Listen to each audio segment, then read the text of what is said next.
está aprendendo a mexer com a ferramenta. Tá. Ok, agora. Está ok, doutor Joel? Eu tô. Podemos começar? Sim. Então, vou iniciar a reunião. Já contamos aqui na sala com 283 participantes. Acho que esse número continua aumentando, mas já como se passaram 5 minutos desde a data prevista para o início, nós podemos começar. Doutor Joel, quem fala aqui é Cleide Fiamoncini, eu sou assessora jurídica da MAVE e coordenadora do Colegiado Estadual de Procuradores e Advogados Municipais, que está organizando reuniões diárias que passarão a ser com menor frequência, mas para tratar de assuntos relativos à pandemia do coronavírus.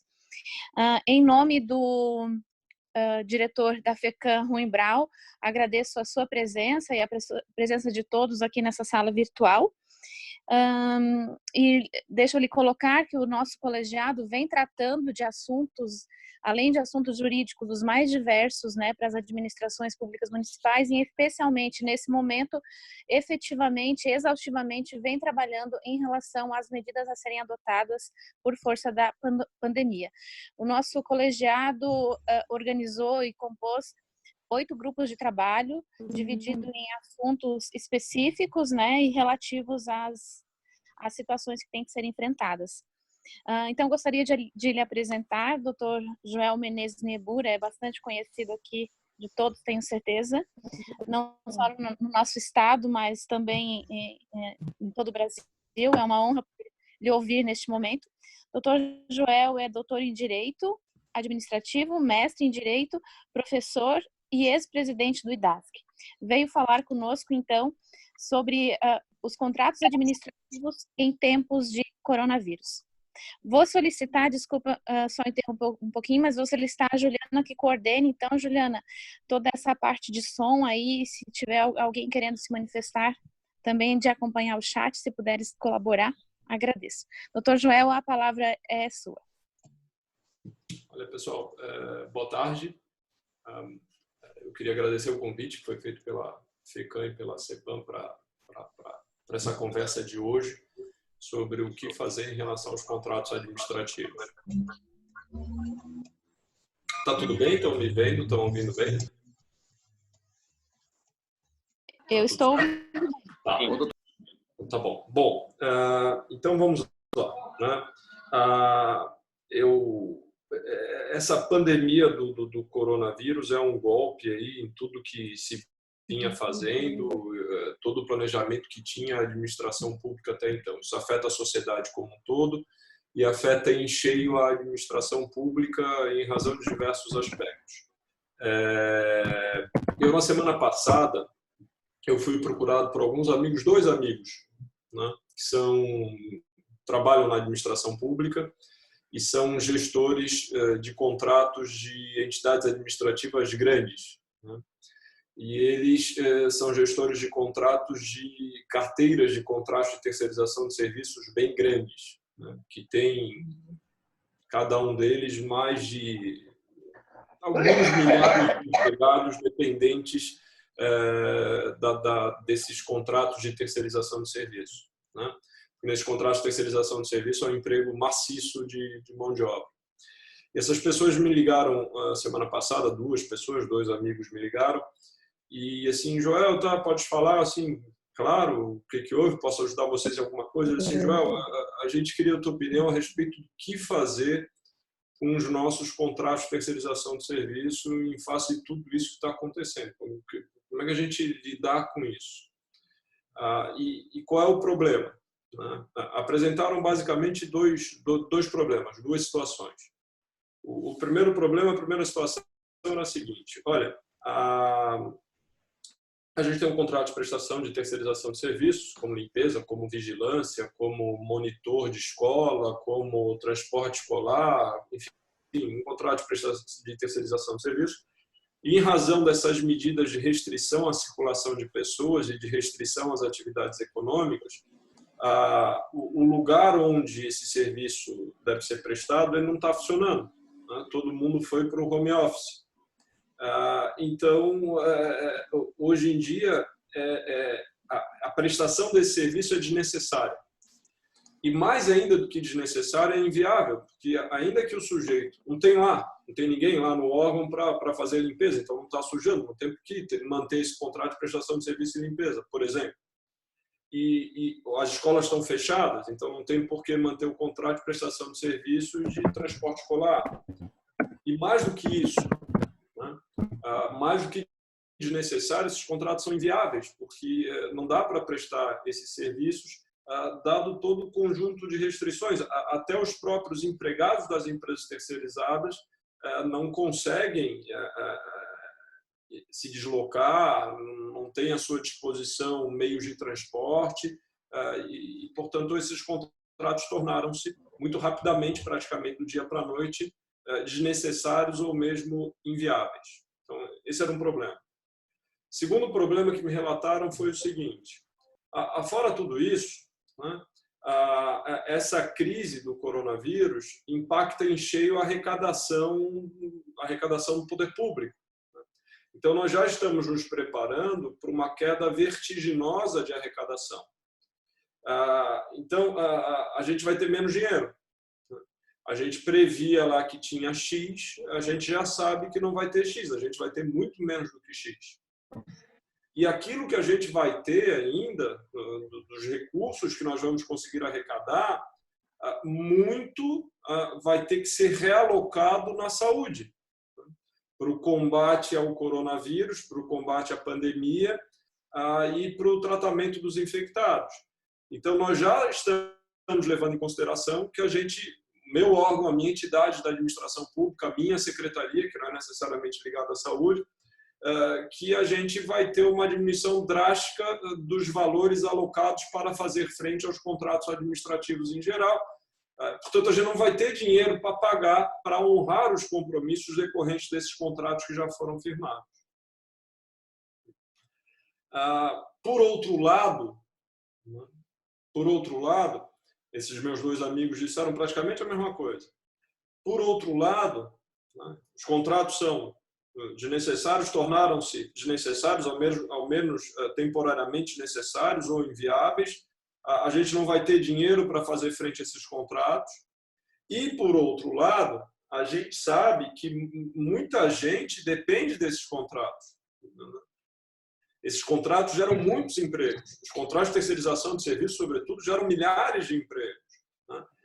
Então, a gente não pode tomar algum tipo de medida muito drástica e abrupta em relação a esses contratos, como uma mera suspensão de contrato. Suspende o contrato, não paga mais e o contratado que se vire. O que o contratado vai fazer? Ele vai rescindir o contrato de trabalho de todo mundo, vai pôr todo mundo na rua. Vou rescindir o contrato em razão de caso fortuito ou força maior. O que o sujeito que tinha o contrato vai fazer? Na mesma hora, ele vai demitir todo mundo. Então, o que os meus amigos me disseram foi o seguinte: olha, o contrato é desnecessário, é inviável, eu não tenho dinheiro para pagar, pelo menos não tenho dinheiro para pagar ele todo, na sua integralidade.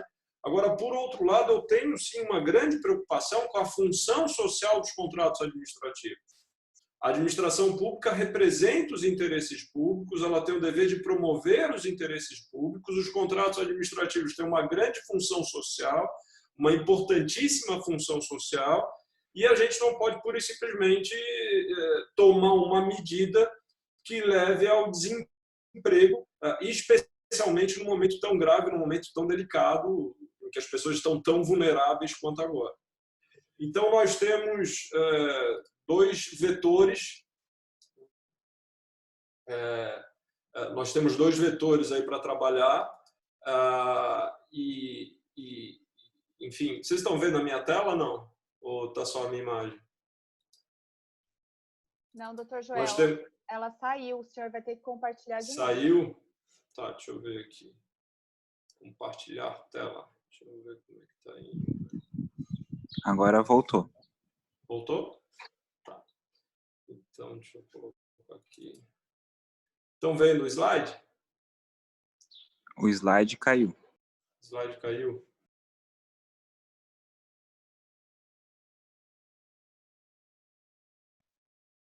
Tá aí, não?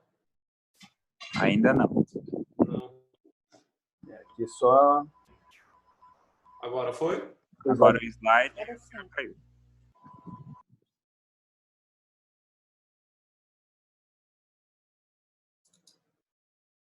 Agora foi. Perfeito. Agora foi?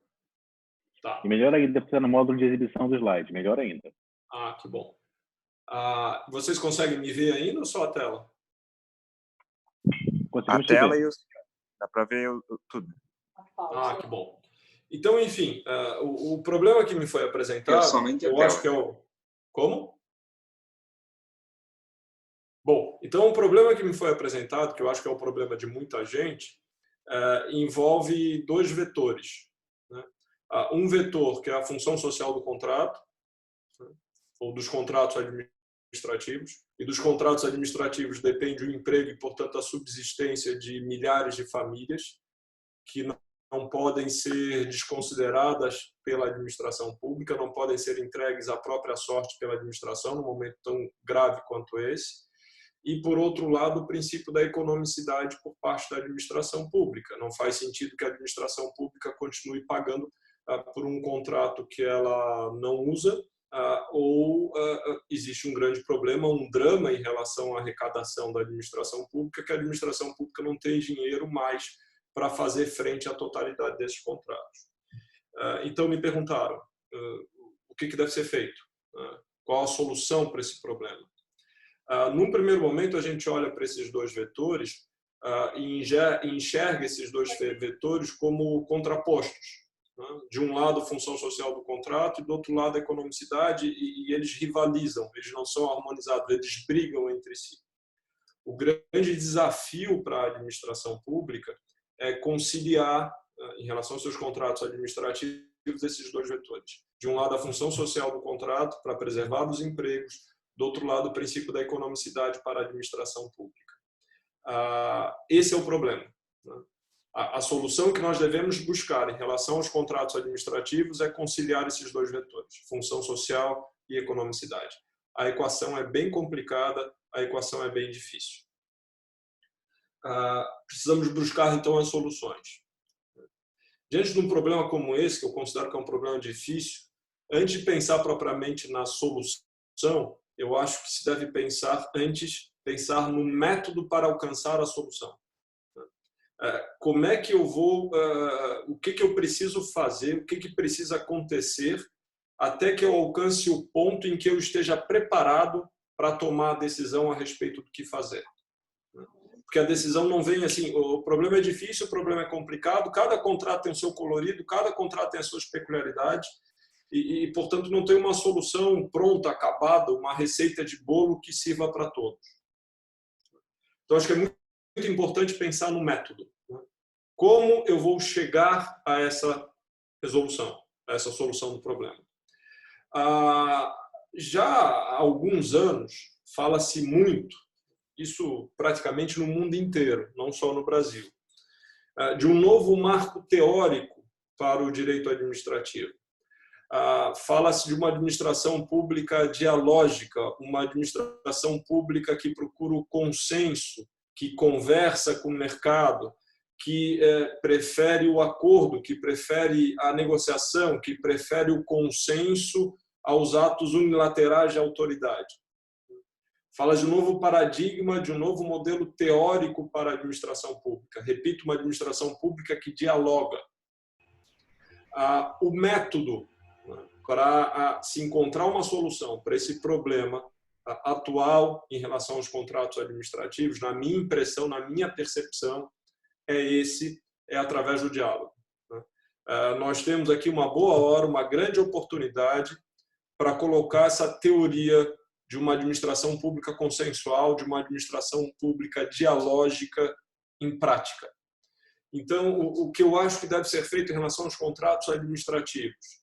A administração deve se dispor a conversar com as partes envolvidas, a dialogar, né? Trazer os envolvidos para a mesa, né? No caso uma mesa virtual, tal qual a nossa, mas trazer os envolvidos para a mesa e ter uma conversa com esses envolvidos procurando encontrar uma solução que concilie os dois vetores, a função social dos contratos administrativos e o princípio da economicidade.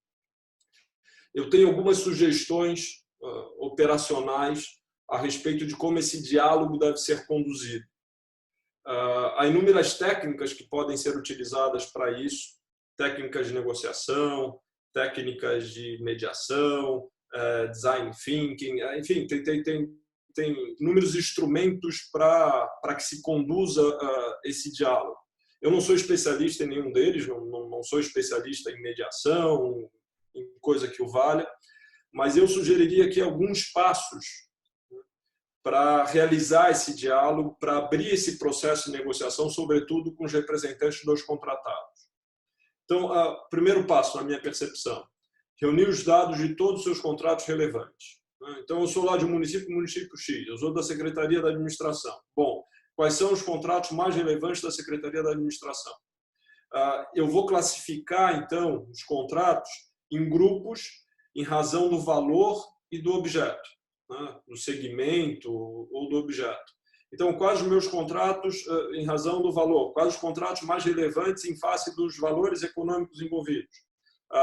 Isso é uma categoria. Outra categoria eu vou separar os meus contratos em razão dos objetos. Olha, aqui eu tenho contrato de terceirização de serviço, aqui eu tenho contrato de limpeza, aqui eu tenho contrato de vigilância, aqui eu tenho contratos de material de expediente, aqui, então eu vou categorizar, vou classificar os meus contratos. Isso é a primeira coisa. 2, segundo passo. Então, eu estabeleço esses grupos, essa classificação, identifico quais são os principais, quais são os mais relevantes e começo, evidentemente, com eles. Em relação a esses grupos, então, eu devo estabelecer objetivos ideais e reais. O que eu gostaria que acontecesse do lado da administração pública em relação a cada um desses contratos? Olha, eu tenho aqui um contrato que eu não posso abrir mão, um sistema que eu não posso deixar de usar. Ok, tá? Esse contrato custa X por mês.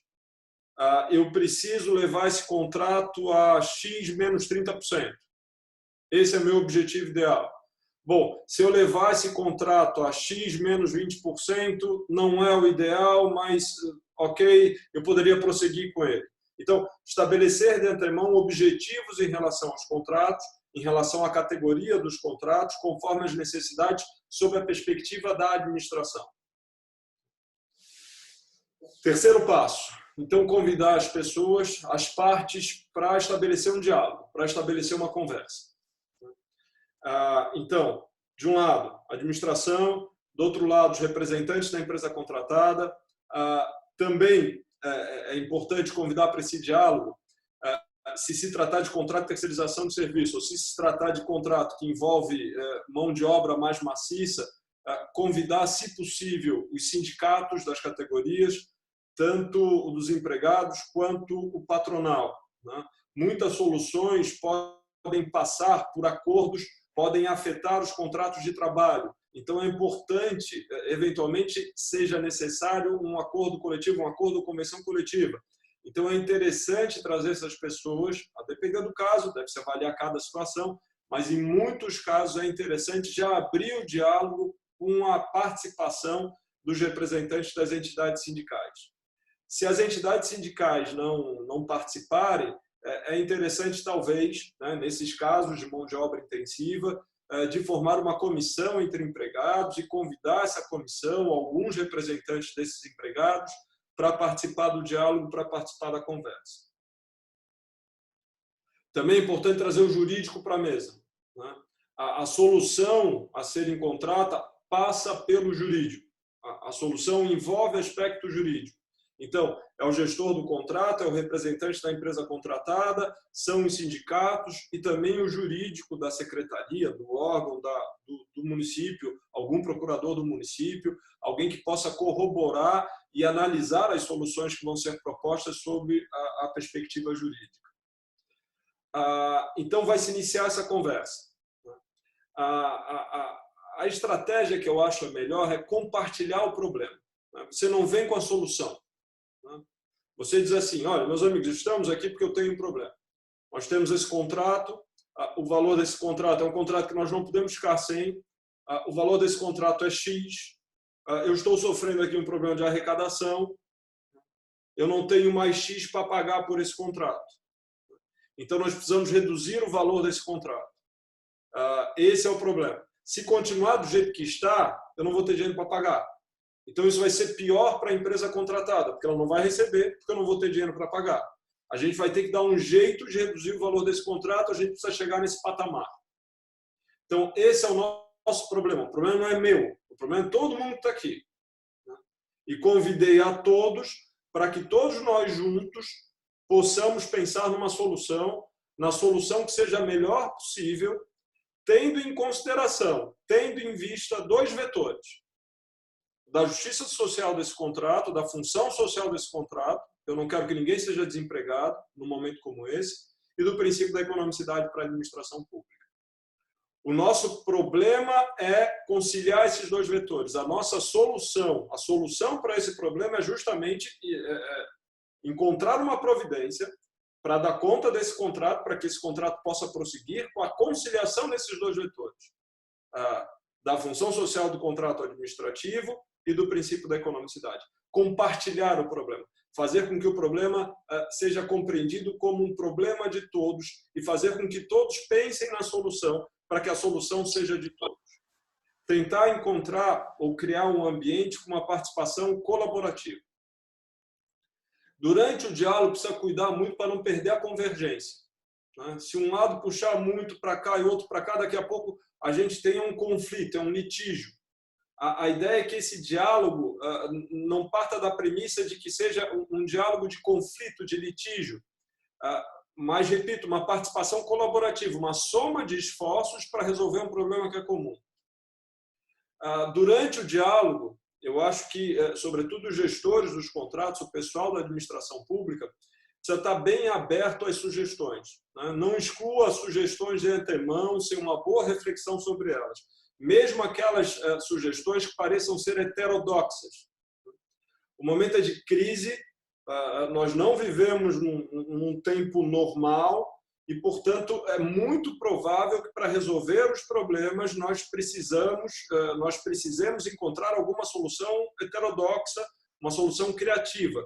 Portanto, não as exclua de antemão. Não as exclua de antemão. Eu acho que também é importante, feito tudo isso, definir uma agenda para esse diálogo, para essas conversas, estabelecendo data, estabelecendo hora, e é muito importante começar de uma vez.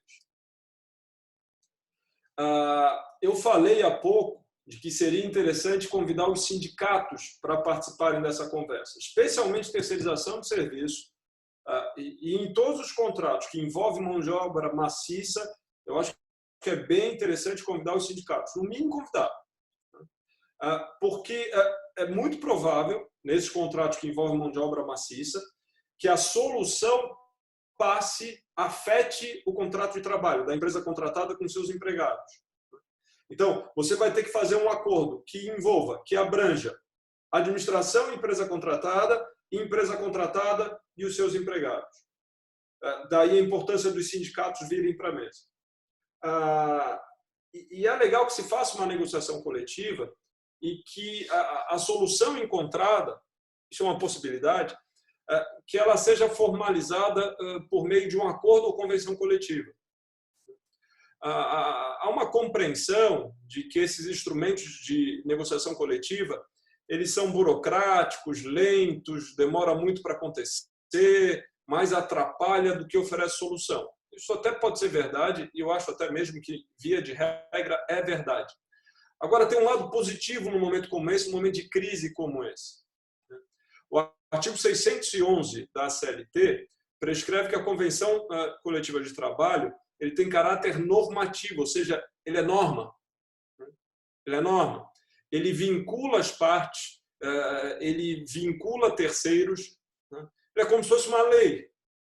Então, aquilo que é posto num acordo ou convenção coletiva vincula as partes. E nessa medida, ao vincular as partes, eu acho que protege os agentes administrativos. Fala-se muito da administração pública do medo, que os agentes administrativos estão temerosos em tomar decisões até do cotidiano da administração pública, com medo de depois serem responsabilizados pelos órgãos de controle. Há muitos excessos por parte dos órgãos de controle, os agentes administrativos estão temerosos com isso.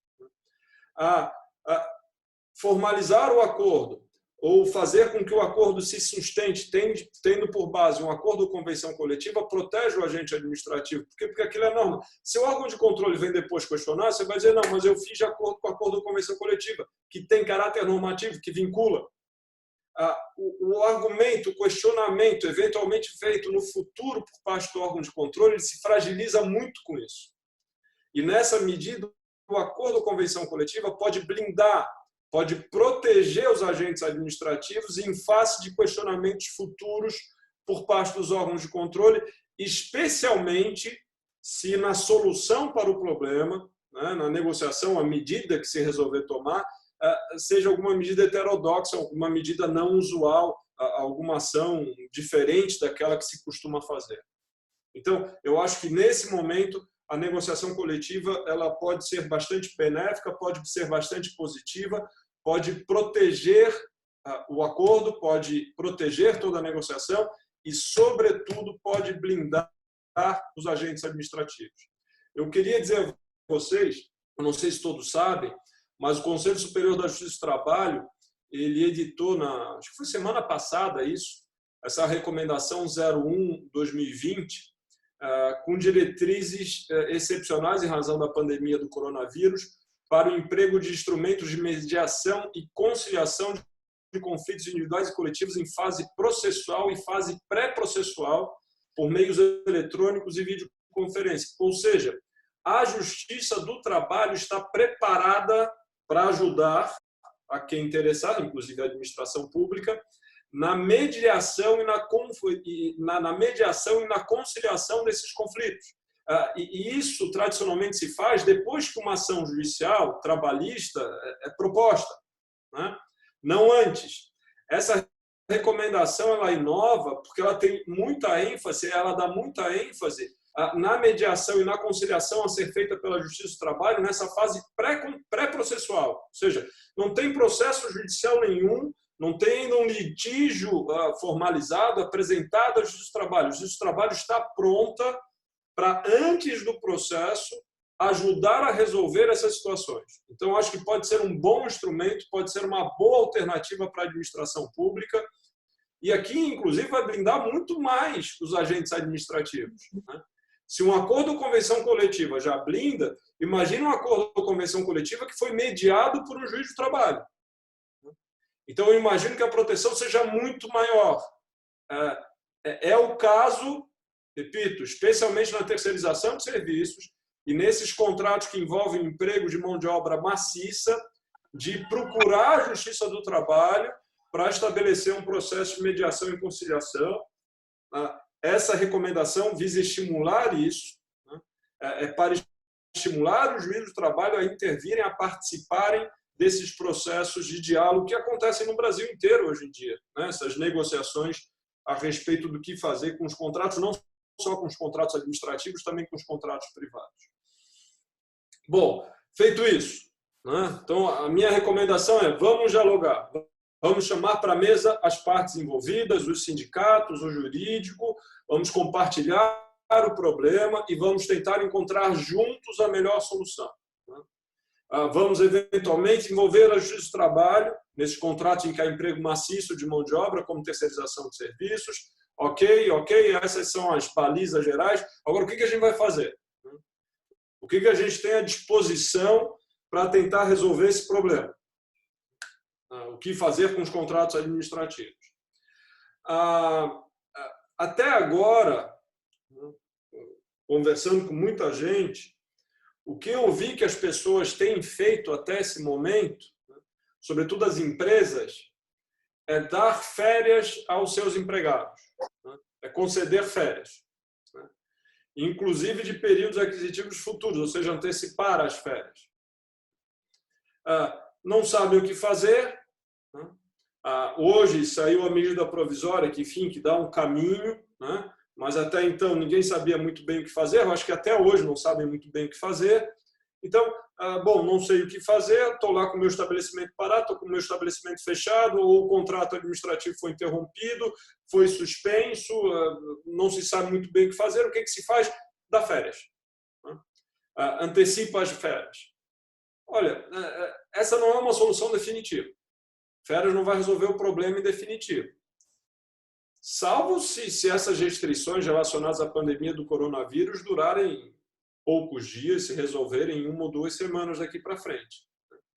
Agora, se confirmar as expectativas que isso se estenda por mais tempo, as férias não vão dar conta de resolver o problema. Férias é uma solução temporária. É uma solução num tempo muito limitado. Tempo limitado à abrangência das férias.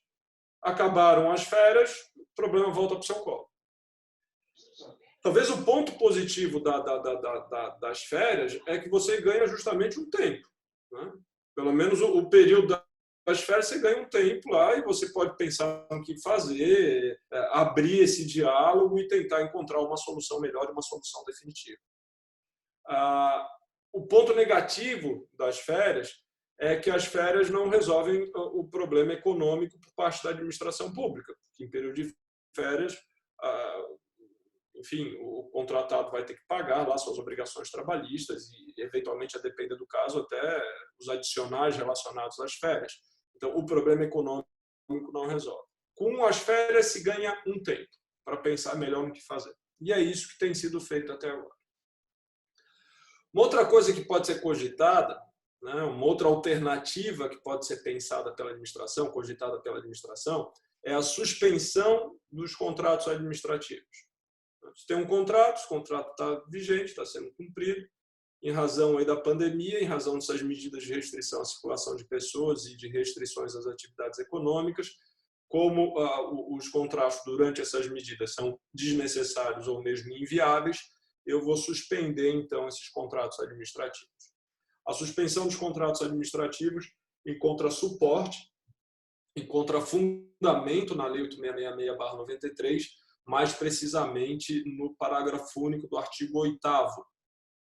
Esse dispositivo prescreve que é proibido o retardamento imotivado da execução de obra ou serviço ou de suas parcelas, se existente previsão orçamentária para sua execução total, salvo insuficiência financeira ou comprovado motivo de ordem técnica justificados em despacho circunstanciado da autoridade a que se refere o artigo 26 desta lei.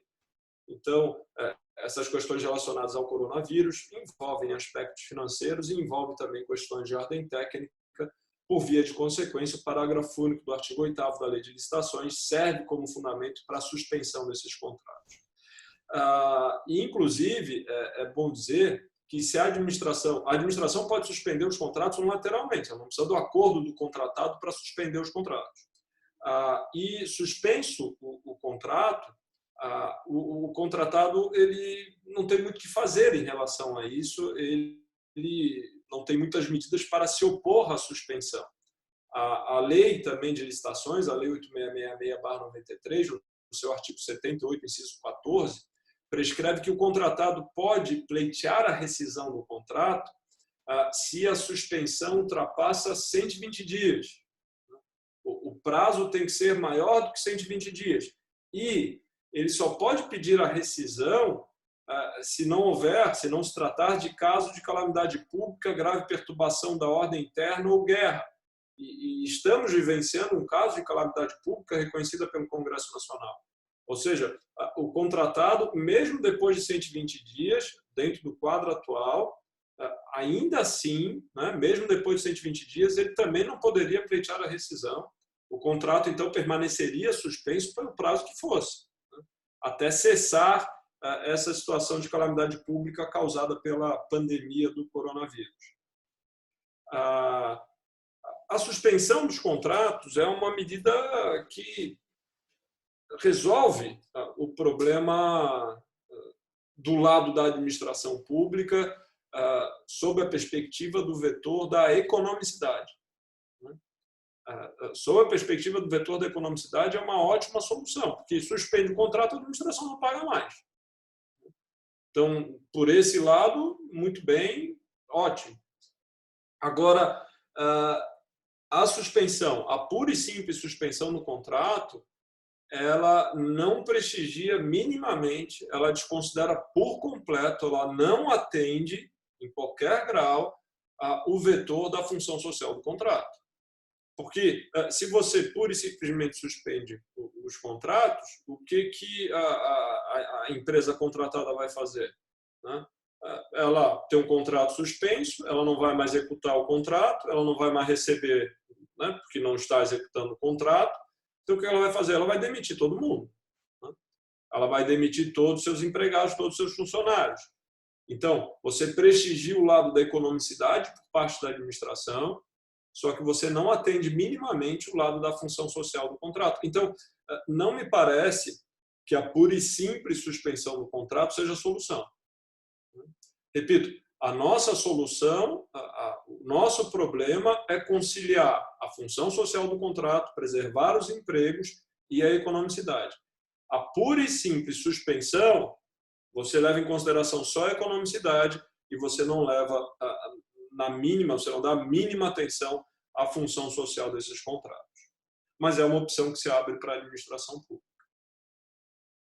Hoje saiu a medida provisória 936, anunciada ontem, né, pelo governo federal, e essa medida provisória, dentre lá as possibilidades abertas à sociedade, né, às empresas brasileiras no seu todo e também à administração pública, dentre as medidas que foram abertas, previstas nessa medida provisória, está o acordo para a suspensão temporária do contrato de trabalho dos seus empregados. Então, veja, hoje, em razão dessa medida provisória, nós temos um fundamento jurídico para daí encontrar uma solução, né?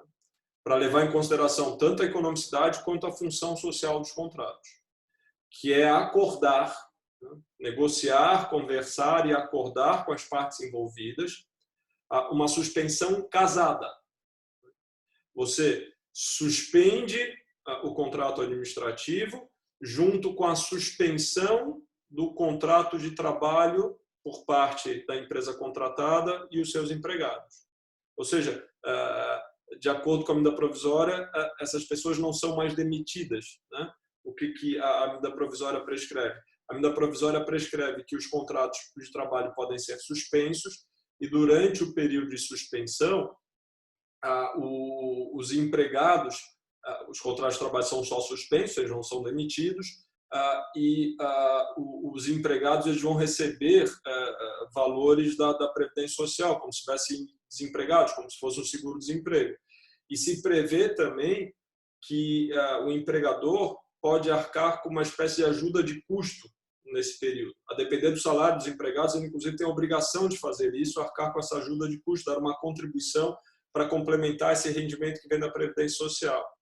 Então, nesse caso, né, a suspensão do contrato administrativo, casada com a suspensão do contrato de trabalho, baseado na medida provisória no 936 de 2020, nesses casos a gente consegue conciliar, né, os dois aspectos. A função social do contrato, não desempregar ninguém, não deixar ninguém desamparado nesse momento, e a economicidade por parte da administração pública, para que a administração pública não permaneça tendo dispêndios com contratos que não estão sendo executados. Então, a solução dada pela medida provisória, eu entendo, né, que veio agora, é uma grande novidade, eu entendo extremamente positiva por parte da administração pública. É uma bela solução. Eu queria dizer também, queria enfatizar que a CLT prevê, lá já existe uma previsão de suspensão do contrato de trabalho, uma suspensão de contrato de trabalho para qualificação profissional dos empregados. O ideal mesmo é que se acordasse isso, né? Uma suspensão para qualificação profissional. Nesse período, então, que o contrato fica suspenso, os empregados recebem alguma espécie de treinamento, um curso, uma reciclagem, e a própria medida provisória, numa outra passagem, prescreve que essa qualificação profissional, hoje, para efeitos do artigo 476-A da Consolidação das Leis Trabalhistas, da CLT, pode ser feita à distância. Então, esse me parece ser o cenário ideal. E também uma previsão de que, quando há essa suspensão para a qualificação do empregado, o empregado recebe valores por parte do Fundo de Amparo ao Trabalhador, custeados pelo Fundo de Amparo ao Trabalhador. Então, repito, essa me parece ser uma ótima solução, especialmente para os contratos de terceirização de serviços, né, e para aqueles contratos que envolvem mão de obra maciça. Uma outra medida prevista na medida provisória, na 936, essa tem sido falada com muito mais ênfase, né, ontem e hoje, sobretudo na imprensa, de respeito à redução da jornada de trabalho com redução proporcional do salário, né, e todo lá um sistema de compensação estabelecido pela medida provisória. Então, esse é um outro aspecto que pode ser negociado pela administração, a empresa contratada e os empregados envolvidos. Então, a medida provisória nos ofereceu aqui, recentemente, né, super nova, dois bons instrumentos, duas boas ferramentas para que se consiga prover uma solução para os contratos administrativos, especialmente terceirização de serviços e aqueles que envolvem empregos de mão de obra maciça. Agora, a suspensão do contrato de trabalho, que me parece até esse ponto a melhor solução, ela é solução para certos contratos, né? Não é solução para todos os contratos. É solução especialmente para a terceirização de serviço, para contratos que envolvem mão de obra maciça e para contratos que possam ser suspensos, para contratos que a administração pública pode ficar sem. No entanto, a administração pública tem contratos que, para a administração pública, são indispensáveis, que a administração não pode ficar sem esses contratos. São contratos que não podem ser objeto de suspensão. A administração precisa desses contratos e precisa, inclusive, durante a pandemia do coronavírus. A administração não pode abrir mão desses contratos. Então, daí, férias generalizadas para todos os empregados, que era a primeira solução, e a suspensão dos contratos, que é a segunda solução, não serve. Agora, muito embora a administração, em relação a esses contratos indispensáveis, ela não possa abrir mão desses contratos, ela não pode ficar sem esses contratos, o fato é que a crise do coronavírus impacta o orçamento da administração pública, impacta a arrecadação da administração pública, e a administração pública já consegue antever, ela já consegue perceber que ela vai ter um problema de caixa e ela não vai ter dinheiro para fazer frente a esses contratos, a esses outros contratos. O que fazer em relação a esses outros contratos? O que fazer diante do cenário, diante da perspectiva de que não vai haver caixa para fazer frente a esses contratos ou a integralidade dos valores envolvidos nesses contratos? Antes de dizer o que se deve fazer, eu vou dizer o que não se deve fazer. O que não se deve fazer é fingir que o problema não existe. O que não se deve fazer, e infelizmente é o que muita gente faz, é varrer o problema para debaixo do tapete, esconder o problema e não tomar providência nenhuma, não encarar o problema. O que muita gente faz é continuar com o contrato do mesmo jeito, do mesmo valor, mesmo sabendo que não tem dinheiro para pagar, lá na frente não paga e depois deixa estourar o problema e quando o problema estourar vai se ver o que vai fazer. É isso o que não se deve fazer.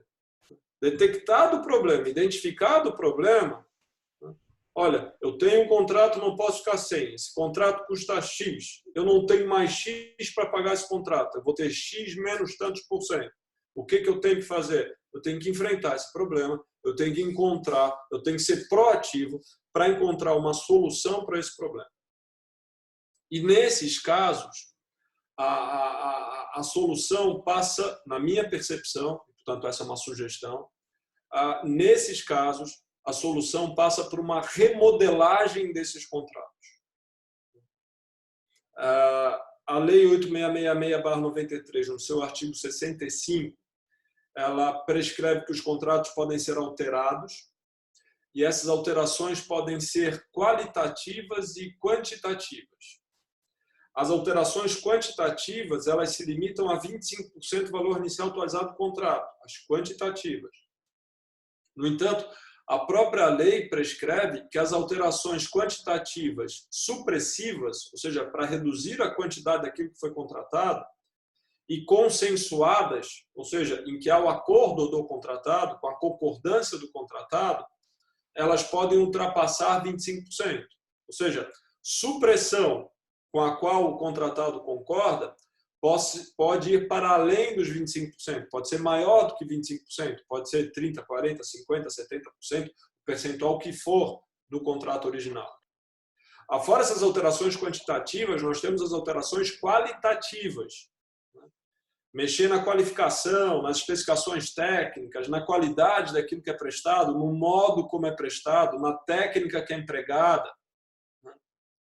E essas alterações qualitativas, elas não estão sujeitas ao limite de 25% do valor inicial atualizado do contrato. Elas podem superar esse limite de 25% do valor inicial atualizado do contrato.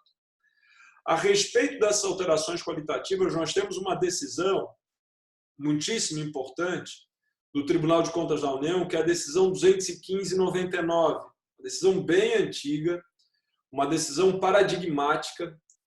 Talvez seja a decisão do Tribunal de Contas da União mais citada pelo próprio Tribunal de Contas da União. Sempre que o Tribunal de Contas da União profere lá, prolata um acórdão sobre aditivo contratual, ainda que o assunto não seja muito pertinente, ele dá um jeito de citar essa decisão 215/99. É uma decisão realmente muito importante que precisa ser conhecida por todos os gestores de contrato.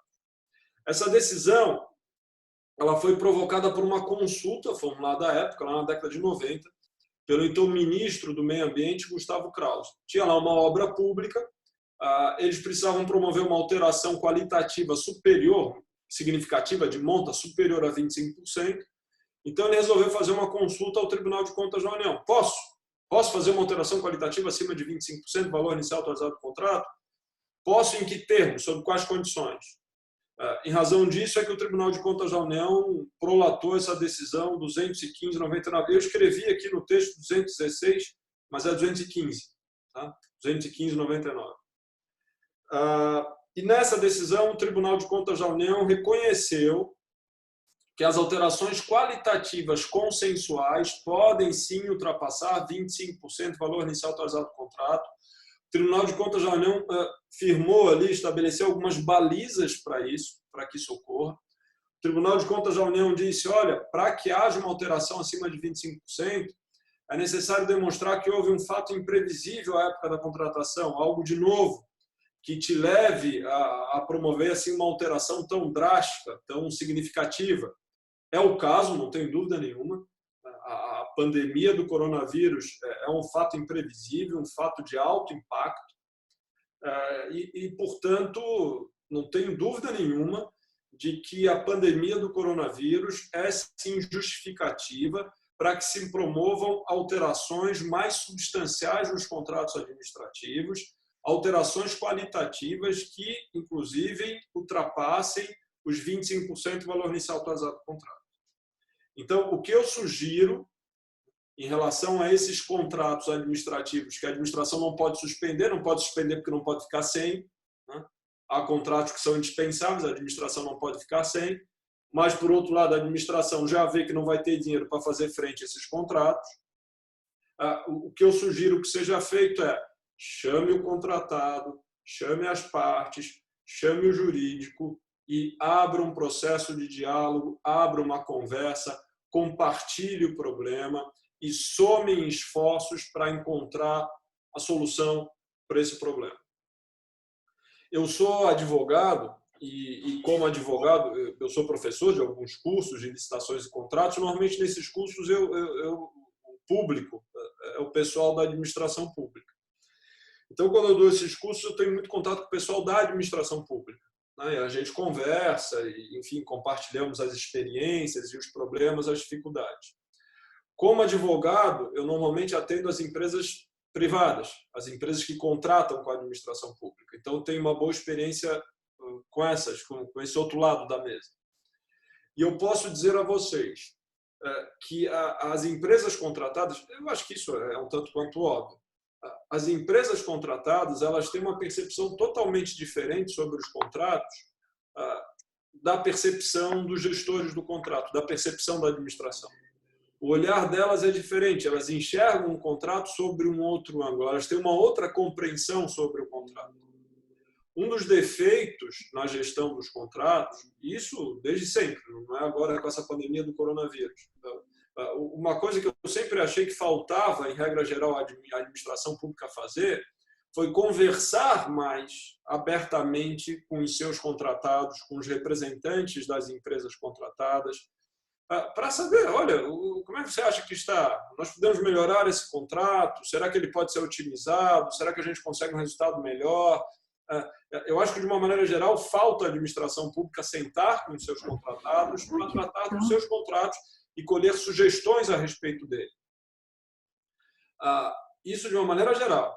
Agora, eu imagino que seja imprescindível chamar os contratados, abrir uma conversa, compartilhar o problema e tentar encontrar uma solução em conjunto. Como as empresas contratadas têm uma outra visão, têm um outro olhar, não é que é melhor nem pior, eles só enxergam de um jeito diferente. Eles podem sim trazer uma contribuição que seja relevante, pode vir sim com alguma ideia que pode ser aproveitada, que seja útil e que pode fazer a diferença. É importante que a administração pública, nesse momento, mais do que nunca, esteja aberta ao diálogo, ao verdadeiro diálogo, a verdadeiramente ouvir as sugestões que vêm dos outros lados, que vêm das empresas, que vêm dos sindicatos, que vêm dos empregados envolvidos, enfim, é necessário abrir o peito para fazer um verdadeiro diálogo com todos esses atores. Há muito espaço para remodelar os contratos. Normalmente as empresas é que sabem, onde apertar, o que pode ser enxugado, como é que otimiza a produtividade daquele contrato, o que pode tirar, que está sobrando, o que está faltando, como é que compensa uma coisa com outra. Pessoal, o coronavírus é uma grande oportunidade para tornar esses contratos mais eficientes e a administração, então, chegar no patamar de valor desses contratos, que ela possa manter os contratos e possa se manter financeiramente, economicamente sustentável, que esses contratos sejam sustentáveis sob o ponto de vista econômico e financeiro. Você poderia pensar assim, olha, tu estás me dizendo, Joel, tu estás me dizendo que é para eu chamar a empresa contratada, dizer para ele que eu não vou ter tanto dinheiro e para ele me ajudar a reduzir o valor do contrato, ou seja, para ele me ajudar a encontrar uma solução para eu pagar menos para ele. Por que ele vai querer fazer isso? Ele vai querer ganhar menos? Qual é o interesse dele nisso? Olha, precisa fazer com que o contratado entenda a perspectiva da administração. Você precisa ser claro. Olha, eu não estou arrecadando, eu não vou ter dinheiro para pagar o seu contrato. Se o contrato continuar do jeito que está, eu não vou pagar. Vai acabar mais cedo ou mais tarde, eu não vou pagar, vai haver inadimplência. E olha, nesse momento de crise, a pior coisa que pode acontecer para o contratado é a inadimplência da administração, porque daí ele quebra. Ele já está mal das pernas, já está todo mundo com dificuldade. Se a administração não pagar, olha, daí é pena de morte para a empresa.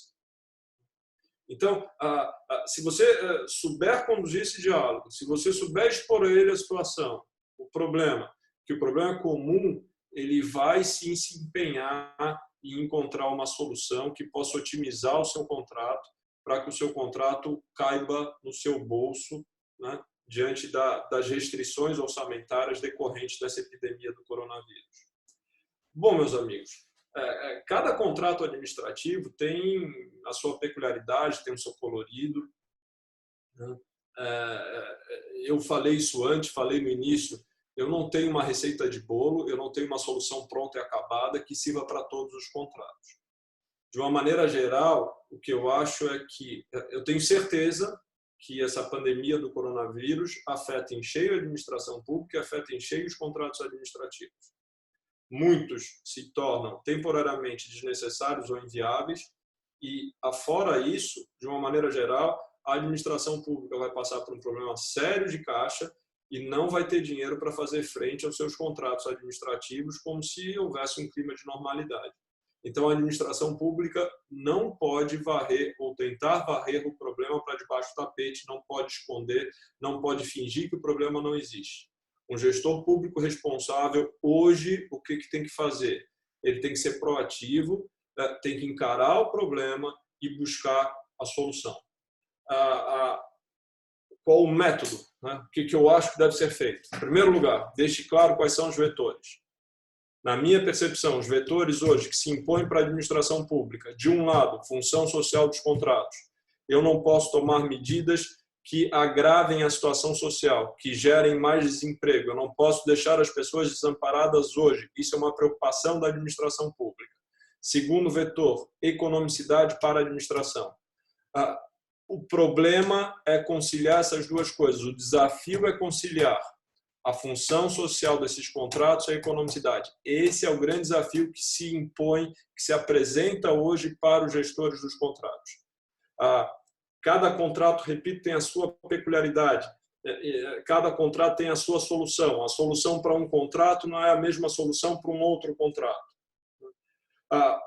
Entretanto, como é que se encontra a solução? Como é que se enxerga a solução? Qual o método? Qual o caminho? Na minha percepção, tenho muita convicção sobre isso. O caminho é o diálogo. Né?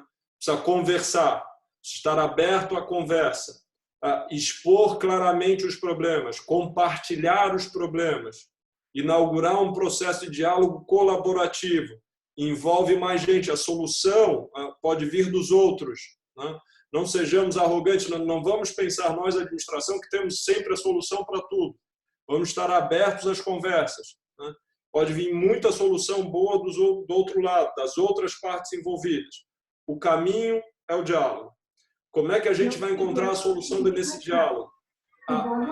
Com criatividade, aberto a medidas, a ações que sejam heterodoxas. Não significa que a gente vai agir irresponsavelmente, vai fazer qualquer tipo de coisa. Não. Precaução, motivação, tudo justificado. Vamos tentar nos cercar de todas as cautelas possíveis. Mas precisamos, o quanto antes, iniciar esses diálogos e procurarmos sermos criativos de modo a encontrar soluções para esse desafio enorme que se apresenta à administração no que tange à gestão dos seus contratos administrativos. Bom, pessoal, é isso que eu tinha a dizer a vocês. Muito obrigado. Doutor Joel, muito obrigada pela sua excelente palestra, realmente bastante esclarecedora. Gostaria de saber, o senhor tem algum tempo para... Tem. Estou à disposição de vocês. Podemos fazer perguntas? Claro, fique à vontade. Isso. Eu vou pedir que vou passar, na verdade, para a Juliana coordenar essa fase de perguntas. Juliana, pode ser? Pode sim. Obrigada, doutora Cleide. Obrigada, doutor Joel. Durante a sua exposição, eu fui anotando a manifestação dos colegas. Eu peço para que todos que quiserem se manifestar coloquem no bate-papo. Não abram os seus microfones, senão vai ficar complicado a gente se reunir aqui. Nós somos em 400 pessoas.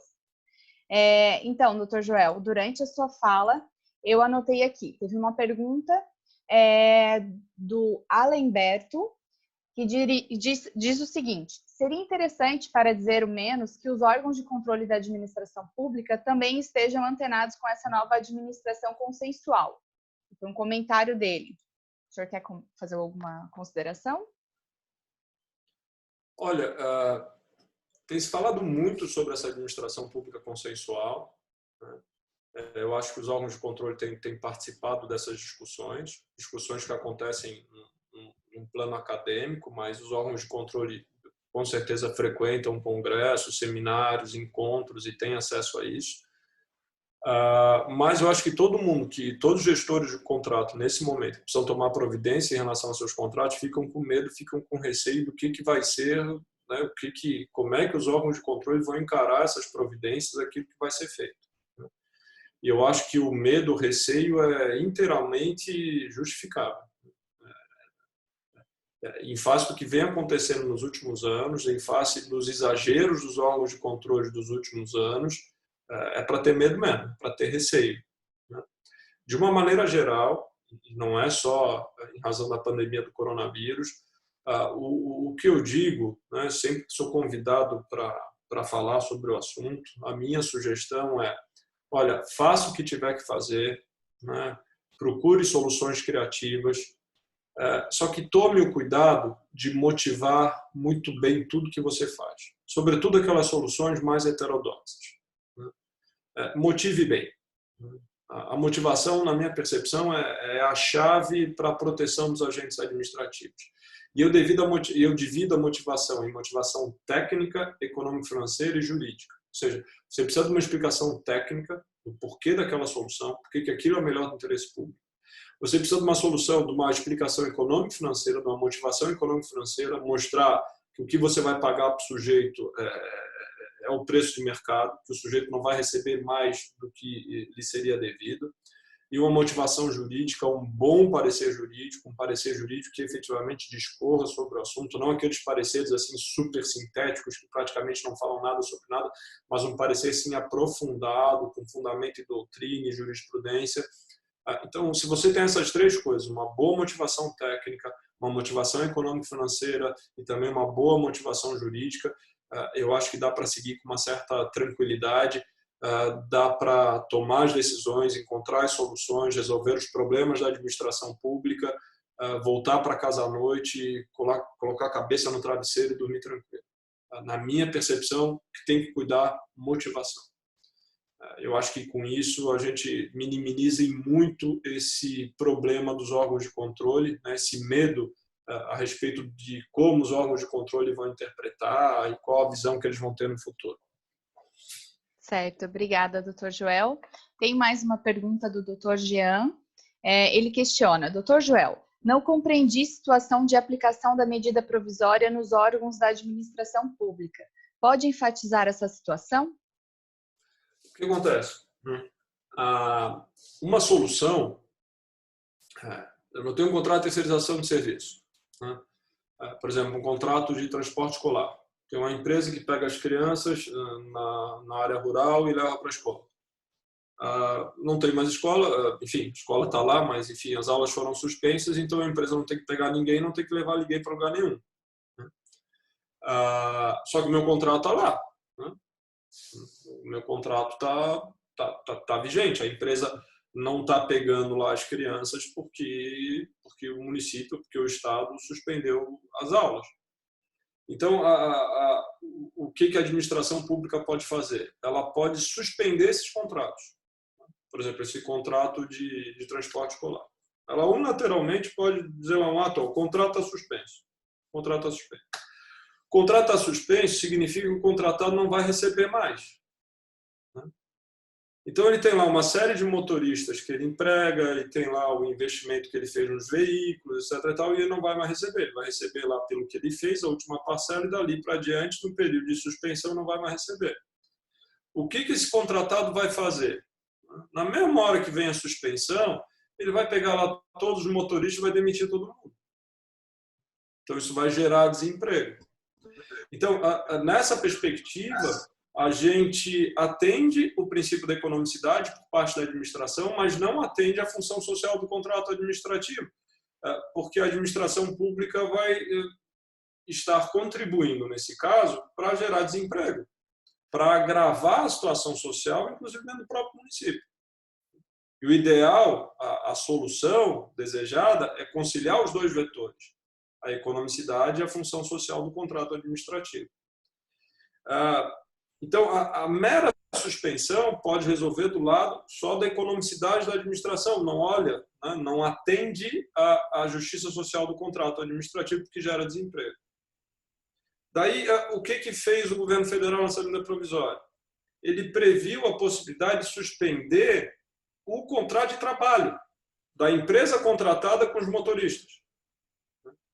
E suspende o contrato de trabalho, e na hora que suspende, os motoristas eles vão receber da Seguridade Social, eles não vão ficar sem receber.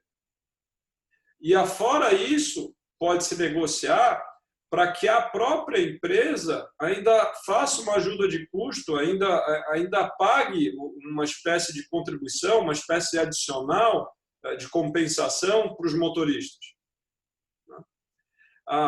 Então, uma boa solução nesse diálogo, nessa negociação, seria suspender o contrato administrativo, casado com a suspensão dos contratos de trabalho dos empregados da empresa contratada.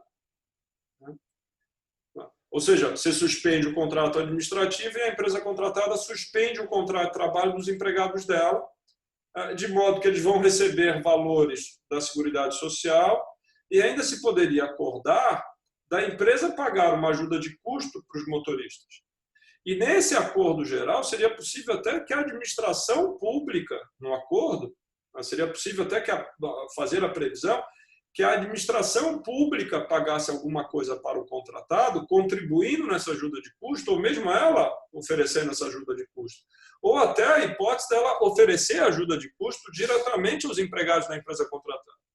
Num caso como esse, assim, para que não haja questionamento, para proteger os agentes administrativos, eu acharia que fosse muito legal que se fizesse um acordo ou convenção coletiva, né? Porque tem força normativa. Porque depois se vir um órgão de controle para dizer isso aqui está tudo errado, você não poderia ter pago, não poderia ter feito isso. Olha, está numa convenção coletiva, né? Tem força normativa. Isso fragiliza muito qualquer tipo de questionamento futuro pelos órgãos de controle. Mas a medida provisória ela ajuda nisso, né? Com essa previsão de suspensão do contrato de trabalho da empresa contratada com seus empregados, sem deixar os empregados da empresa contratada sem remuneração, né? Eles continuam recebendo, mas agora recebem da Seguridade Social, ainda com essa possibilidade de receberem uma ajuda de custo da empresa contratada ou, a depender de um acordo, de uma negociação, receberem uma ajuda de custo da própria administração pública. Eu acho que essa negociação e esse tipo de acordo, inclusive para prever que a administração pública pague essa ajuda de custo aos empregados da empresa contratada, isso encontra fundamento no artigo 26 da LINDB, da Lei de Introdução às Normas de Direito Brasileiro. Esse artigo prescreve de uma maneira geral que a administração pública, em casos de insegurança, incerteza em relação à aplicação das normas de direito público, que ela pode firmar compromissos com terceiros, com interessados, de modo a encontrar uma solução que seja equânime, que seja justa, socialmente justa. Então, esse artigo 26 pode servir de fundamento a isso. Então, enfim, você senta, negocia, vem as soluções. Às vezes surgem ideias, né, que não são ideias não são ideias usuais, né, não são soluções usuais. Pessoal, isso hoje está aberto, né? A gente tem que procurar isso, a gente tem que procurar a melhor solução. Encontra a solução, daí a gente vai pensar, bom, essa seria a solução, essa seria a solução. Tem jeito da gente fazer isso com qual o nosso grau de proteção jurídica em relação a isso? Como é que a gente pode fazer isso e não ficar vulnerável aos órgãos de controle lá na frente? Daí vai se pensar nos instrumentos para isso. Um dos instrumentos, repito, é fazer uma negociação coletiva, envolver os sindicatos, fazer um acordo ou convenção coletiva, porque daí o acordo ou convenção coletiva tem força normativa e fragiliza demais eventuais e futuros questionamentos de órgãos de controle. Obrigada, doutor Joel. Eu já vou passar para as perguntas, que são algumas, né? O doutor Laélio questionou para você se o doutor pudesse repetir novamente sobre a alternativa do FAT, e daí já vou emendar a segunda pergunta do Diogo, dizendo: com relação às atas de registro de preço que estão vencendo neste período e não estamos podendo licitar devido à quarentena, qual a orientação? Bom, em relação ao Fundo de Amparo ao Trabalhador, nós temos lá o artigo 476A da CLT, que diz que o contrato de trabalho, isso antes da medida provisória, isso já está na CLT há muito tempo, né? Então, a CLT, no seu artigo 476A, prescreve que é possível a suspensão do contrato de trabalho, né? Contrato de trabalho, empresa contratada, empregados da empresa contratada, para a qualificação profissional dos empregados. Então, nessa negociação, nessa grande conversa, já se poderia aproveitar, dado que as pessoas vão, né, se o contrato vai ficar suspenso, as pessoas vão ficar em quarentena, vão ficar em casa, já se poderia aproveitar para qualificar esses empregados, né, para capacitar esses empregados. Então, se poderia utilizar esse dispositivo, esse artigo 46A da CLT. E, de acordo com a Lei 7.998 de 90, de acordo com o seu artigo 2 ou artigo 2º-A, é possível, nesses casos, se valer do Fundo de Amparo ao Trabalhador para custear também, para, enfim, para manter a remuneração desses empregados que têm os contratos suspensos para efeito de qualificação. E a medida provisória de hoje, né, a medida provisória a 936, ela inclusive prevê expressamente que essa qualificação pode ser feita à distância, né? Então, que é uma necessidade hoje em dia, né? Então, não sei se respondi, mas era isso. Sobre a ata de registro de preço, qual era a pergunta mesmo? A pergunta do Dr. Diogo, ele questiona com relação à ata de registro de preço que estão vencendo neste período e não estamos podendo listar devido à quarentena, qual a orientação? Olha, o que a administração pública precisa fazer acho que a maioria precisa fazer as licitações de home office mesmo, fazer pregão eletrônico e precisa licitar, né? Se eventualmente houver uma situação que não se conseguir, que for inviável promover a licitação, porque eu não vejo problema fazer a licitação, sobretudo se for pregão eletrônico, se for uma licitação eletrônica de home office, né? Acho que a gente precisa se adaptar a isso, fazer os ajustes que sejam necessários para isso, né? Agora, de todo jeito, se acontecer de você ficar sem um contrato, ou ficar sem a ata, ou de fazer uma licitação e a licitação não vingar, porque não tem interessados, porque acontece qualquer tipo de problema, daí você tem alguns mecanismos previstos na legislação para dar conta desses problemas, dentre os quais isso precisa ser analisado cada caso, evidentemente, não serve para tudo, mas tem lá a possibilidade dos contratos emergenciais. Então, essa é uma possibilidade. Tem aqui uma pergunta do Dr. Benedito, de Jaraguá do Sul, sobre os contratos de concessão, por exemplo, estacionamento rotativo, onde a remuneração se dá pelo usuário. A administração pode ser compelida a indenizar eventual suspensão do contrato? Olha, os contratos de concessão, sobre os contratos de concessão, aqui nós temos uma outra discussão, um outro tema tormentoso, né? Porque os contratados, os concessionários, eles fazem um investimento, normalmente um aporte significativo para prestarem um serviço, e tem a expectativa de serem remunerados, de fazer frente a esses investimentos com as tarifas, com aquilo que ele arrecada, né, daqueles que utilizam o serviço, que é o caso do estacionamento rotativo, né? O sujeito lá instala todos os maquinários, todo o sistema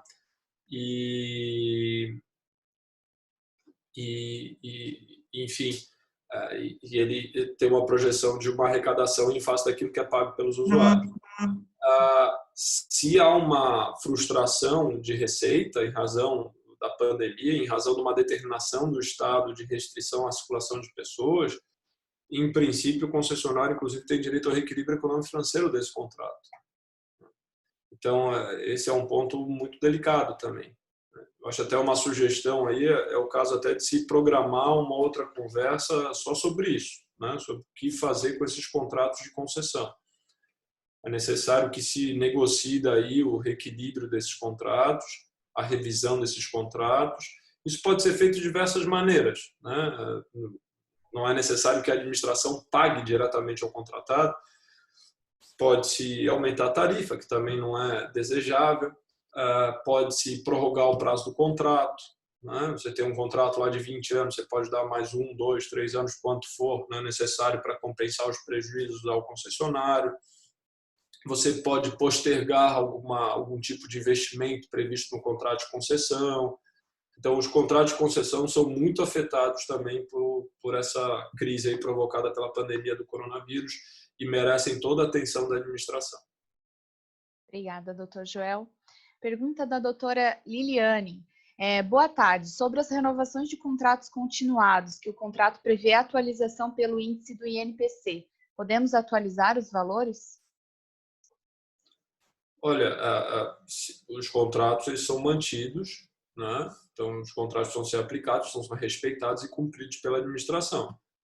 A administração antevendo, ou percebendo que ela passa por uma crise orçamentária, que ela não tem dinheiro para fazer frente aos seus contratos, essa é a minha sugestão, ela deve chamar o contratado e negociar com ele e tentar remodelar o contrato.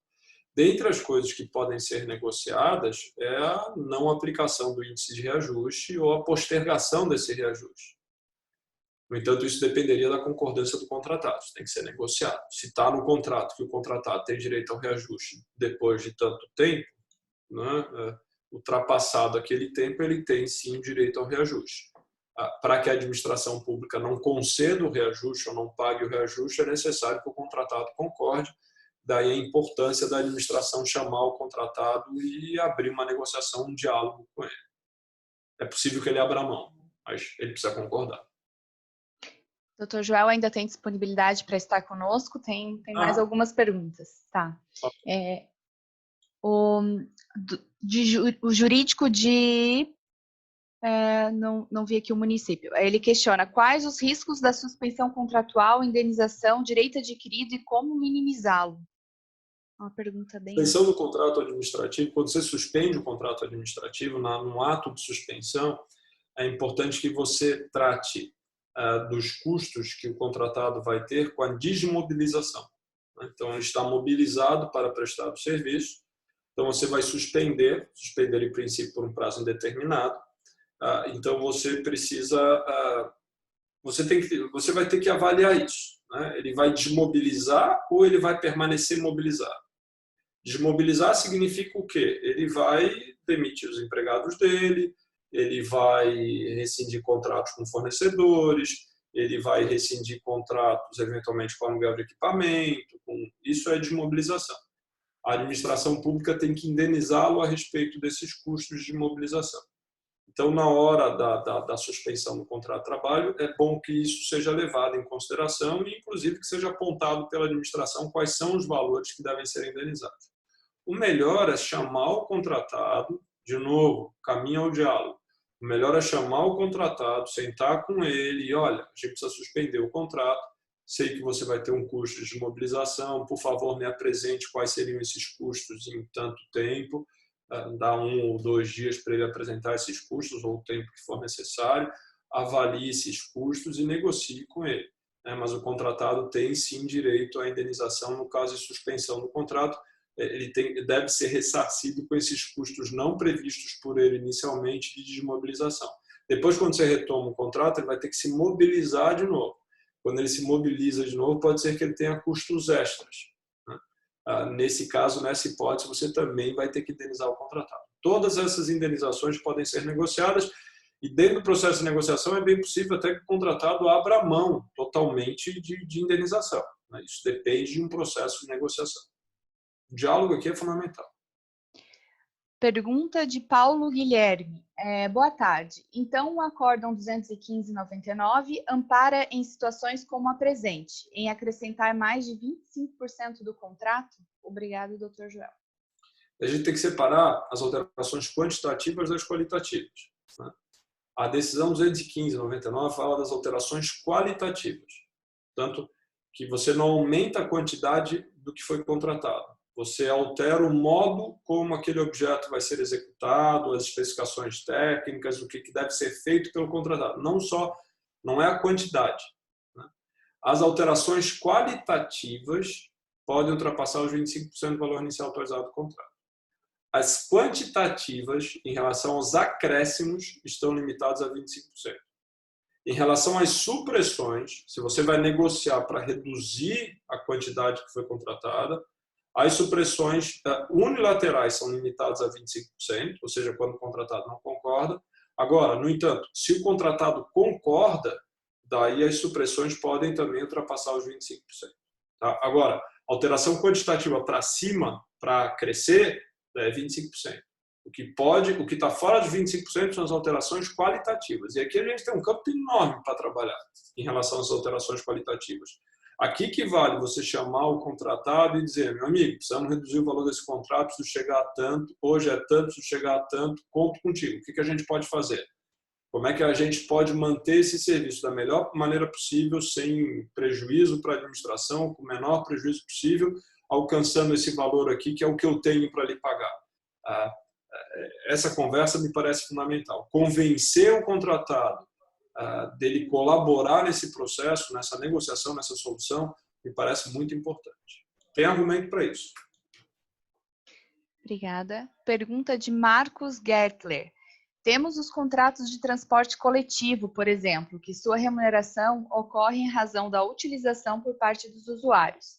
Com a suspensão desses serviços, o município precisa tomar alguma atitude prática?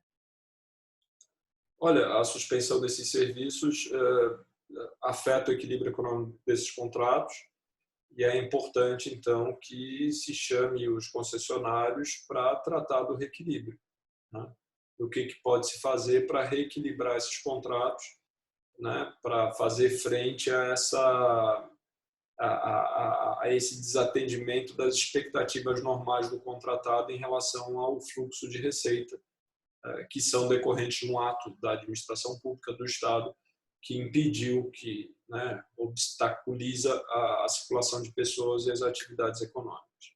Ele tem direito, sim, não tenho dúvida nenhuma, ao equilíbrio econômico-financeiro do contrato. Como eu falei antes, esse equilíbrio econômico-financeiro do contrato pode ser satisfeito de diversas formas. Você não precisa necessariamente pagar mais para ele ou indenizá-lo, dar dinheiro da administração para ele. Você tem outras soluções que podem ser encontradas para isso. Pergunta de Rafael Deon. A MP auxilia a administração pública na finalidade social do contrato. Questiono, a decisão de aderir ou não ao programa emergencial não continuará sendo da empresa, uma vez que ela terá que arcar com as garantias previstas na MP?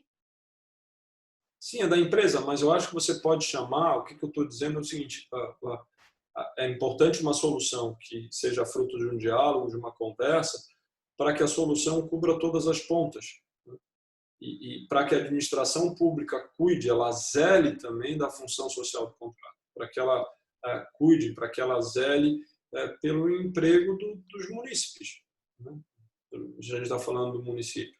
Para que a administração pública não contribua para um agravamento do problema social. Se a administração lava as mãos e dá as costas, ela vai gerar mais desemprego, ela vai agravar a situação social, a calamidade social no seu município. Isso não faz sentido nenhum, isso é contra os interesses do município, é contra o interesse público, é contra o que o município precisa defender, precisa fazer. Então, a verdadeira solução para a administração não é só voltada para a economicidade, para ver o quanto que ela vai gastar no contrato. Isso é um vetor que ela tem que se levar em consideração, que é para ela importantíssimo. Agora tem um outro vetor que é a justiça social do contrato. Então, nisso precisa fazer uma negociação que seja um acordo que seja casado, né? Para que se consiga prover uma solução total, integral para o problema.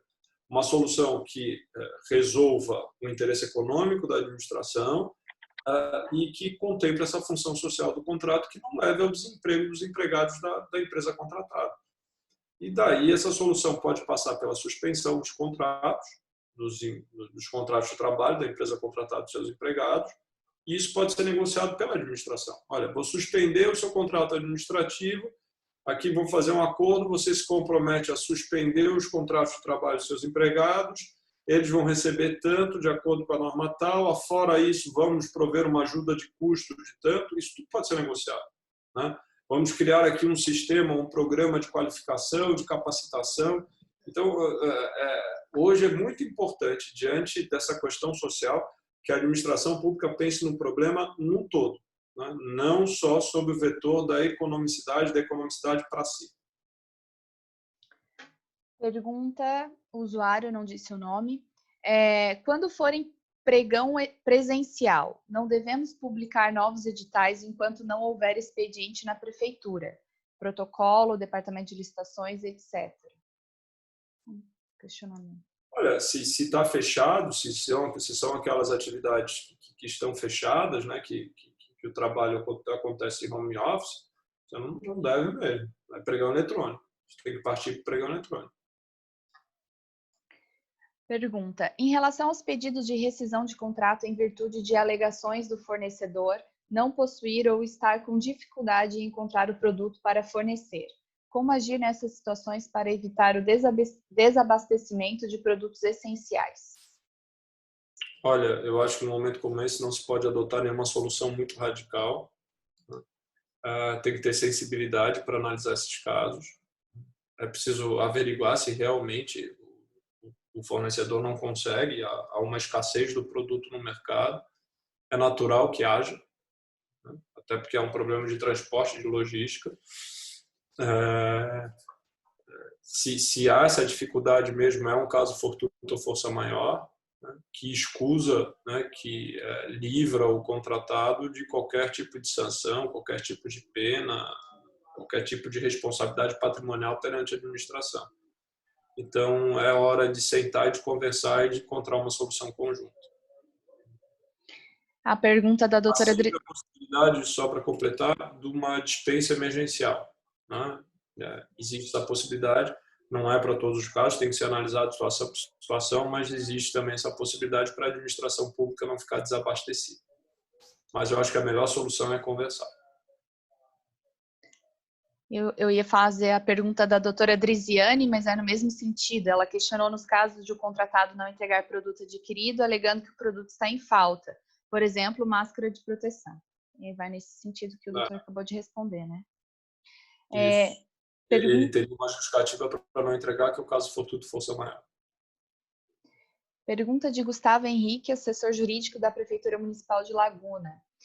O que fazer com os pedidos de cancelamento de itens de empresas vencedoras das atas de registro de preço vigente em virtude de desabastecimento por conta da pandemia do coronavírus, principalmente nos materiais da área de saúde, também no mesmo sentido? Olha, a mesma coisa. Ele tem o direito, tem justificativa para não entregar, que é caso fortuito e força maior. Eu acho que a melhor solução é chamar essas pessoas e estabelecer uma conversa, ter um diálogo, encontrar solução com elas, uma solução que seja conjunta. Dar mais prazo, alterar esses contratos, remodelar os contratos, ver que outro tipo de solução se tem à disposição. É isso que se deve fazer hoje em dia. Tem uma última pergunta, Vanderlei. Em caso de rever o dissídio já aprovado deste ano, mesmo fazendo acordo coletivo, tem que submeter à apreciação da Câmara. Através de projeto de lei, o contrato de suspensão com a CTs pode ser feito pelo tempo de processo seletivo. Eu acredito que esse aqui não é o tema exato dessa reunião, né? E a gente entra no servidor público, né? Enfim, em todos os problemas são de diversas ordens.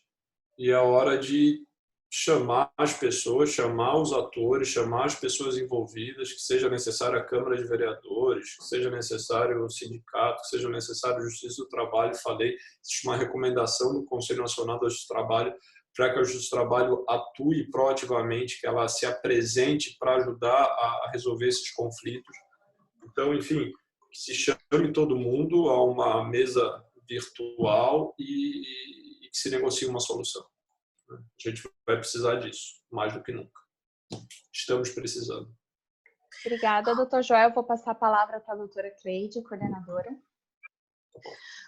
Doutor Joel, mais uma vez, agradeço a sua disponibilidade e as suas valorosas palavras e explicações nesse momento em que estamos todos angustiados, buscando as melhores alternativas e melhores soluções para bem orientarmos os gestores públicos.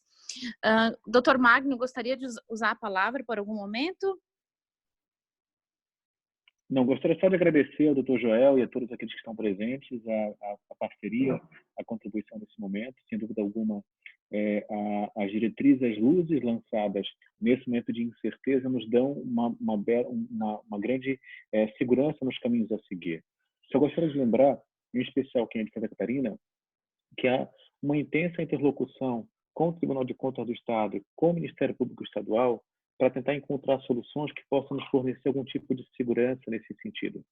Então, situações em que visam lidar nessa equação e que eventualmente existir algum espaço de interlocução com o Ministério Público, com o Tribunal de Contas, nós temos canais bastante importantes que têm sido utilizados para tentar estabelecer um diálogo prévio nesse alinhamento de soluções. Isso que nos dá, portanto, algum tipo de norte e, em especial, percebe boa vontade em relação a acertar e a construir essa equação que não é fácil de estabelecer entre a economicidade de um lado e a função social do outro. Então, lembrem que, em especial aqui em Santa Catarina, via colegiado de procuradores, nós estamos tentando construir em vários momentos uma interlocução preventiva, tanto com o Ministério Público quanto com o Tribunal de Contas, e os canais de diálogo estão abertos. Então, essas situações elas podem ser apresentadas, demandadas e construídas coletivamente, e nós temos algum espaço de interlocução com esses dois atores, que são atores importantes porque servem como atores institucionais de controle nos órgãos dos municípios catarinenses. Mas é isso, muito obrigado pela parceria, Joel, estamos juntos, e nada mais a falar agora do Cleide, por favor, a senhora fique à vontade. Então, mais alguém quer usar a palavra? O Rui está presente também. Caso queira usar a palavra, fique à vontade. Mas posso expressar que nossa reunião, com certeza, foi muito bem sucedida. Chegamos a ultrapassar ali 450 participantes, né? Então, com certeza, é uma ferramenta espetacular para chegar perto das pessoas e poder estar perto das pessoas, ao mesmo tempo estando longe. Dr. Joel, mais uma vez agradeço e a nossa reunião, então, está encerrada. Muito obrigado pelo convite, pela oportunidade e sucesso aí para todos aí no enfrentamento desses problemas tão graves que vem surgindo. Contem comigo quando precisarem. Enquanto vocês vão saindo, doutor Joel, em nome da FECAM também, muito obrigado. Foi uma satisfação ouvi-lo. E quero reiterar novamente a todas e a todos os procuradores e todos os demais envolvidos nesse momento especial. Tenho dito todos os dias no sistema FECAM da grandeza do trabalho jurídico-administrativo que está em andamento. Nós temos 7 grupos de trabalho fabulosos. Nós temos dificuldade hoje de noticiar e informar tudo o que está acontecendo. É um negócio impressionante. Eu disse agora há pouco para um colega que o sistema FECAM e a posição jurídico-administrativa de Santa Catarina está balizando o país. Nós temos gente participando em muitos debates também, mas também a produção, a fantástica produção que todos vocês estão fazendo, ela está sendo distribuída em solidariedade no Brasil. Evidentemente, nós também temos em retorno experiências que vêm de fora, complementos, sugestões, mas eu devo registrar sempre em justiça, obrigado, gratidão em nome da FECAM, pelo trabalho extraordinário e que é um precedente na forma da gente se relacionar, produzir coletivamente e criar qualidade. Abraço, força e prepare-se. Nós vivemos diante de um tempo difícil que nas últimas horas se aprofundou e a gente vai ter momentos muito dramáticos nos próximos dias. Força, um abraço. Obrigada, Rui. Obrigada a todos.